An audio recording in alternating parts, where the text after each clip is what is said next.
Baik, selamat siang. Di sini kami kelompok 10 akan mempresentasikan tentang asuhan keperawatan pada pasien trauma kepala. Di mana anggota kelompok saya sendiri, Sri Agustini, ada Primayanti, dan Bagus Vita Dharmasuta, dan Nilu Pratami. Pertama, di sini ada pengertian trauma kepala. Trauma kepala merupakan trauma yang mengenai otak yang dapat mengakibatkan perubahan fisik, intelektual, emosional, dan sosial. Trauma kepala juga mengakibatkan terganggunya status kesadaran dan perubahan kemampuan kognitif. Selanjutnya ada anatomi kepala. Di sini dibagi menjadi beberapa bagian. Pertama yaitu kulit kepala, di mana kulit kepala memiliki banyak pembuluh darah sehingga perdarahan akibat diserasi kulit kepala akan kehilangan banyak darah. Yang kedua yaitu ada tulang tengkorak yang terbagi menjadi 4 bagian yaitu frontal, parietal, temporal, dan occipital. Selanjutnya ada lapisan pelindung yang disebut meningen. Terdapat 3 bagian yaitu durameter, acnoid, dan piameter. Selanjutnya ada otak yang terbagi menjadi 3 yaitu cerebrum, otak tengah, dan otak belakang. Perlu diketahui jika trauma kepala meluas sampai batang otak karena udim otak atau perdarahan akan mengganggu nervus cranalis atau persyarafan. Selanjutnya ada etiologi. Yang pertama yaitu trauma tajam yang disebabkan oleh benda tajam dan menimbulkan trauma lokal. Yang kedua ada trauma tumpul yang disebabkan oleh benda tumpul dan menimbulkan trauma yang menyeluruh. Klasifikasi ada 3. Yang pertama yaitu ada cedera kepala ringan di mana tidak ada fraktur tengkorak, tidak ada kontusio cerebri, hematom, kesadaran 13-15, dapat terjadi kehilangan kesadaran tapi kurang dari 30 menit. Yang kedua yaitu cedera kepala sedang. Kehilangan kesadaran atau amnesia lebih dari 30 menit atau kurang dari 24 jam. Pasien mengalami muntah, kesadaran 9-12, dapat mengalami fraktur tengkorak dan disorientasi ringan. Yang ketiga yaitu cedera kepala berat, kesadaran 3-8, hilang kesadaran atau lebih dari 24 jam, adanya kontusio cerebri, laserasi, atau hematoma intrakranial.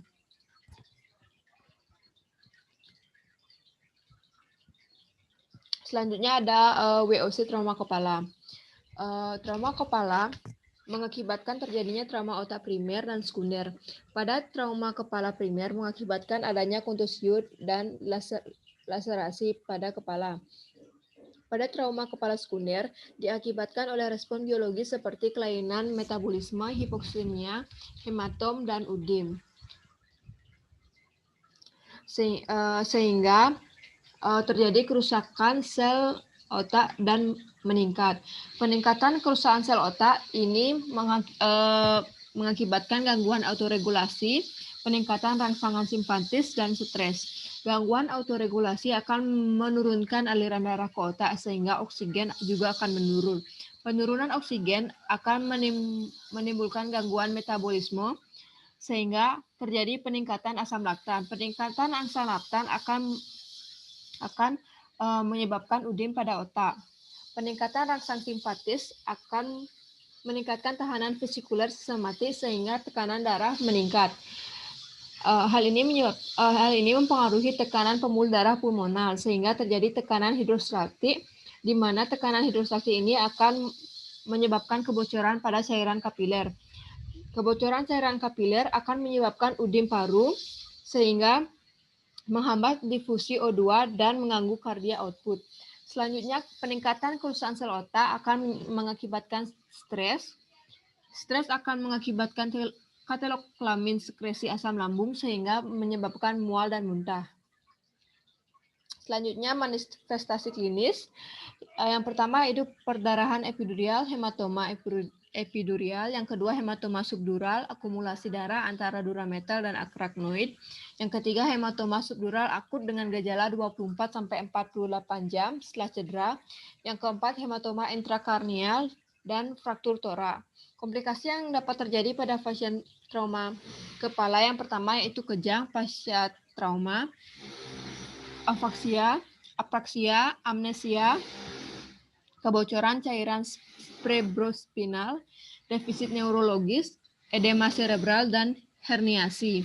Pemeriksaan penunjang yang dapat dilakukan oleh pasien trauma kepala yang pertama yaitu CT scan, MRI, cerebral angiography, serial EEG, sinar X, BAER, PET, CSS, kadar elektrolit, screen toxicology, rongsen torak dua arah, thorax synthesis, analisa gas darah atau AGD. Selanjutnya akan dilanjutkan oleh Prima. Baik, kita lanjut ke penata laksanaan. Yang pertama yaitu ada penata laksanaan umum, yaitu monitor respirasi, monitor tekanan intrakranial, atasi shock bila ada, kontrol tanda-tanda vital, dan keseimbangan cairan dan elektrolit. Yang kedua yaitu operasi dilakukan untuk mengeluarkan darah pada intracerebral, debridemen luka, kranioplasti, prosedur sunting pada hidrosefalus, dan kraniotomi. Selanjutnya yaitu ada pengobatan, yang pertama diuretik untuk mengurangi edema, antikonvulsan untuk menghentikan kejang, kortikosteroid untuk menghambat pembentukan edema, antagonis histamin untuk mencegah terjadinya iritasi lambung karena hipersekresi akibat efek trauma kepala misalnya dengan semitidin dan ranitidin, dan diberikan antibiotik jika terjadi luka yang besar. Selanjutnya yaitu pengkajian. Nah, pengkajian di sini ada pengkajian primer dan pengkajian sekunder. Pengkajian primer yang perlu diperhatikan yaitu RW. RW ini untuk memastikan ada atau tidaknya gangguan atau sumbatan jalan nafas. Yang perlu diperhatikan dalam pengkajian RW pada pasien, yang pertama yaitu kaji kepatenan jalan nafas pasien, dan lihat dan dengar bukti adanya masalah pada saluran nafas bagian atas, dan gunakan berbagai alat bantu untuk mempatenkan jalan nafas pasien sesuai indikasi. Yang kedua yaitu breathing, menilai kepatenan jalan nafas dan keadekuatan pernapasan pada pasien. Yang perlu diperhatikan yaitu yang pertama look, listen, and feel. Yang kedua observasi pergerakan dinding dada. Ketiga, tentukan laju dan tingkat kedalaman nafas pasien. Yang ketiga yaitu sirkulasi untuk melihat ada atau tidaknya tanda-tanda shock atau perdarahan pada pasien. Langkah-langkah dalam pengkajian status sirkulasi yaitu cek nadi dan mulai lakukan CPR jika diperlukan, kontrol perdarahan, dan kaji kulit untuk melihat adanya tanda-tanda hipoperfusi atau hipoksia. Yang selanjutnya yaitu disability, dilakukan suatu pemeriksaan neurologis yang cepat. Pengkajian disability dikaji dengan menggunakan skala AFPU. Yang pertama A yaitu alert, merespon suara dengan cepat, misalnya mematuhi perintah yang diberikan. Yang V mungkin tidak sesuai atau mengeluarkan suara yang tidak dapat dimengerti. Yang ketiga respond to pain. Yang keempat unrespond jika pasien tidak merespon baik itu stimulus nyeri. Yang terakhir yaitu exposure, merupakan bagian akhir dari primary survey. Pasien harus dibuka keseluruhan pakaiannya untuk memeriksa cedera pada pasien. Yang selanjutnya yaitu pengkajian sekunder atau secondary survey. Yang pertama yaitu ada anamnesis yang meliputi riwayat AMPLE. Yang A yaitu alergi, adakah alergi pada obat maupun makanan.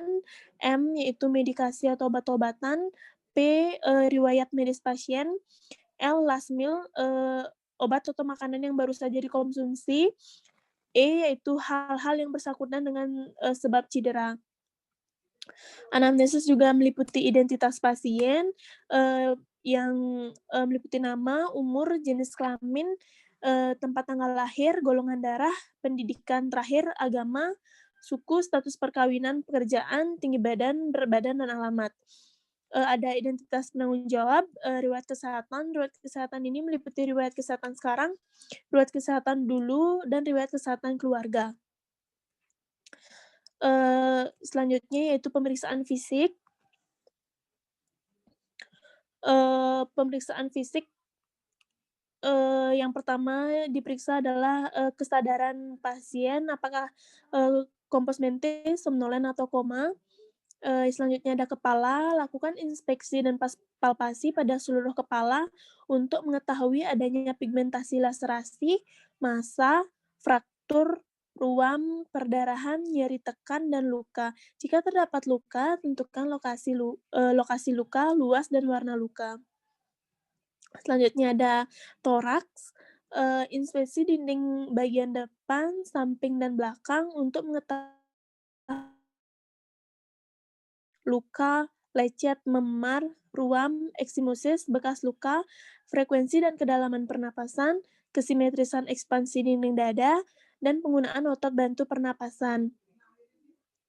Selanjutnya ada palpasi. Palpasi seluruh dinding dada untuk mengetahui adanya trauma tajam atau tumpul. Dan lakukan perkusi pada suara paru, apakah suaranya sonor, dullness, atau hipersonor. Dan lakukan auskultasi pada suara paru dan suara jantung. Selanjutnya itu ada abdomen. Inspeksi abdomen bagian depan dan belakang untuk mengetahui adanya trauma tajam atau tumpul dan perdarahan internal. Adakah di sisi abdomen, asites, luka, memar, dan auskultasi bising usus, dan perkusi abdomen untuk mendapatkan nyeri, dan lakukan palpasi abdomen untuk mengetahui adakah kekakuan atau nyeri tekan atau hepatomegali. Dan yang terakhir yaitu ekstremitas, inspeksi adanya kemerahan, edema, ruam, lesi, paralisis, atrofi atau hipertrofi, dan pada jari-jari periksa adanya clubbing finger, serta catat adanya nyeri tekan dan hitung berapa detik capillary refill, dan palpasi untuk memeriksa denyut nadi distal. Selanjutnya yaitu diagnosa keperawatan. Di sini kelompok kami mengambil 7 diagnosa keperawatan. Yang pertama yaitu bersihan jalan nafas tidak efektif berhubungan dengan akumulasi cairan. Yang kedua, resiko pola napas tidak efektif berhubungan dengan kerusakan neurovaskuler, kerusakan persepsi, dan obstruksi tracheobronchial. Yang ketiga, perubahan perfusi jaringan cerebral berhubungan dengan penghentian aliran darah oleh SOL. Yang keempat yaitu perubahan persepsi sensori berhubungan dengan perubahan resepsi sensori transmisi dan integrase. Yang kelima, gangguan rasa nyaman nyeri berhubungan dengan peningkatan TIK. Yang keenam, hambatan mobilitas fisik berhubungan dengan kerusakan persepsi atau kognitif, penurunan kekuatan atau tahanan, terapi pembatasan atau kewaspadaan keamanan. Yang ketujuh yaitu defisit nutrisi berhubungan dengan tidak mampu dalam memasukkan dan mencerna makanan karena faktor biologis. Selanjutnya dilanjutkan oleh Wita. Baik, terima kasih atas waktunya. Di sini saya akan menjelaskan intervensi keperawatan pada pasien trauma kepala. Sebelum nanti saya menjelaskan intervensinya, untuk rasionalnya teman-teman bisa membacanya di PPT maupun di makalah. Baik, di sini yang pertama yaitu diagnosa keperawatannya adalah bersihan nafas tidak efektif berhubungan dengan akumulasi cairan. Di mana tujuannya yaitu setelah lakukan asuhan keperawatan selama beberapa kali 24 jam, diharapkan kalian dapat mempertahankan patensi napas dengan kriteria hasil yaitu yang pertama, buji napas vesikuler, yang kedua tidak ada sputum, dan yang ketiga, masukkan cairan adekuat. Adapun intervensi perawatannya yaitu yang pertama, kaji kepadanan jalan napas dari klien, yang kedua, berikan posisi semipolar pada klien, yang ketiga, lakukan pengisapan lendir dengan hati-hati selama 10-15 menit, lalu catat sifat-sifat, warna, dan bau dari sekretnya. Lakukan bila tidak ada retak pada tulang basal dan robekan pada dural. Yang keempat, berikan posisi semi pronelateral atau miring atau terlentang setiap 2 jam sekali. Yang kelima, pertahankan masukkan cairan sesuai kemampuan klien. Dan yang terakhir, lakukan kolaborasi dengan memberikan bronchodilator 4 dan aerosol sesuai dengan indikasi. Selanjutnya, diagnosa yang kedua, ada resiko pola napas tidak efektif berhubungan dengan kerusakan neurovaskuler, kerusakan persepsi, dan obstruksi tracheobronchial.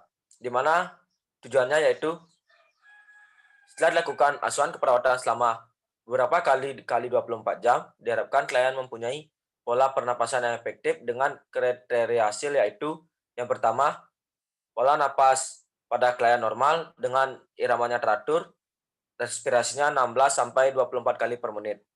Yang kedua, tidak ada pernapasan cuping hidung. Yang ketiga, pergerakan dada simetris. Yang keempat, nilai GDA normal dengan pH darah 7,35 sampai 7,45, PaO 80 sampai 100 mmHg, PaCO2 35 sampai 45 mmHg, dan HCO2 22 sampai 26 MEq per L. Adapun intervensi keperawatannya yaitu yang pertama, pantau frekuensi, irama, dan kedalaman pernapasan. Lalu catat apakah ada ketidakteraturan pernapasan. Yang kedua, catat kompetensi refleks GAG dan kemampuan untuk melindungi jalan napas sendiri. Yang ketiga, tinggikan kepala tidur sesuai dengan indikasi. Yang keempat, anjurkan klien untuk napas dalam dan lakukan batuk efektif. Yang kelima, lakukan kolaborasi dengan berikan terapi oksigen tambahan.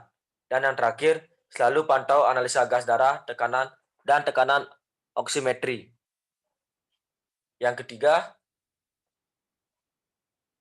yaitu jenis perawatannya, perubahan perfusi jaringan cerebral berhubungan dengan penghentian aliran darah oleh sol, odim cerebral, dan penurunan tekanan darah sistematik atau hipoksia. Tujuannya yaitu setelah dilakukan asuhan keperawatan selama beberapa kali 24 jam, diharapkan klien mempunyai perfusi jaringan adekuat dengan kriteria hasil, yaitu yang pertama, tingkat kesadaran dari klien normal atau kompos mentis. Yang kedua, tekanan TTP pasien normal dengan tekanan darahnya yaitu 120/80 mmHg, suhunya 36,5 sampai 30,5 derajat Celcius, nadinya 80 sampai 100 kali per menit, dan respirasinya 16 sampai 24 kali per menit. Adapun intervensi perawatannya itu yang pertama, kaji status neurologis yang berhubungan dengan tanda-tanda peningkatan TIK, terutama GCS-nya. Yang kedua, selalu monitor TTP dari klien, yaitu tekanan darah, nadi, dan suhu. Ini dilakukan minimal setiap jam sampai klien stabil. Yang ketiga, tinggikan posisi kepala klien dengan sudut 15 sampai 45 derajat tanpa bantal dan posisinya netral. Yang keempat, monitor suhu dan atur suhu lingkungan sesuai dengan indikasi. Batasi pemakaian selimut dan kompres klien bila demam. Yang kelima, monitor asupan dan keluaran setiap 8 jam sekali. Selanjutnya, lakukan kolaborasi dengan memberikan oksigen tambahan sesuai dengan indikasi. Dan juga lakukan kolaborasi obat-obatan antiudim seperti manito, gliserol, dan losik sesuai dengan indikasi. Selanjutnya yang keempat, ada diagnosa perubahan persepsi sensori berhubungan dengan perubahan persepsi sensori, transmisi, dan integrasi. Tujuannya yaitu setelah lakukan asuhan perawatan selama beberapa kali 24 jam, diharapkan klien mengalami perubahan persepsi sensori dengan kriteria hasil yaitu tingkat kesadaran dari klien normal atau kompos mentis. Yang kedua, fungsi alat-alat indera baik. Dan yang terakhir, klien kooperatif kembali dan berorientasi pada orang, waktu, dan tempat. Adapun intervensi perawatannya yaitu yang pertama, kaji respon sensori terhadap panas atau dingin, raba atau sentuhan. Lalu catat perubahan-perubahan yang terjadi. Yang kedua, kaji persepsi klien, baik respon balik dan koneksi kemampuan klien berorientasi terhadap orang, waktu, dan tempat. Yang ketiga, berikan stimulus yang berarti saat penurunan kesadaran. Yang keempat, berikan keamanan klien dengan pengamanan sisi tempat tidur. Bantu latihan jalan dan lindungi dari cedera. Yang terakhir, rujuk pada ahli fisioterapi, terapi dioposi, wicara, dan terapi kognitif. Selanjutnya, intervensi perawatan akan dijelaskan oleh Nia Pratami. Baik, selanjutnya ada diagnosa yang kelima, yaitu gangguan rasa nyaman nyeri berhubungan dengan peningkatan TIK. Adapun tujuannya yaitu setelah dilakukan asuhan keperawatan selama beberapa kali dalam 24 jam, diharapkan nyeri berkurang atau terkendali dengan kriteria hasil. Yang pertama, pelaporan nyeri terkontrol. Yang kedua, pasien tenang, tidak gelisah. Yang ketiga, pasien dapat cukup istirahat. Adapun intervensinya yaitu yang pertama, tentukan riwayat nyeri, lokasi, intensitas, keluhan, dan durasi. Yang kedua, monitor TTV.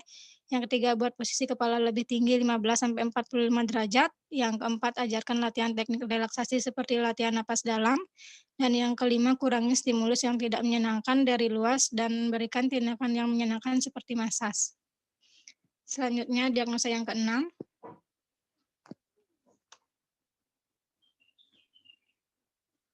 Adapun diagnosa yang keenam yaitu hambatan mobilitas fisik berhubungan dengan kerusakan persepsi atau kognitif, penurunan kekuatan atau tahanan, terapi pembatasan atau kewaspadaan keamanan, atau tirah baring imobilisasi. Adapun tujuannya yaitu setelah dilakukan asuhan keperawatan selama beberapa kali 24 jam, diharapkan klien mampu melakukan aktivitas fisik dan ADL dengan kriteria hasil.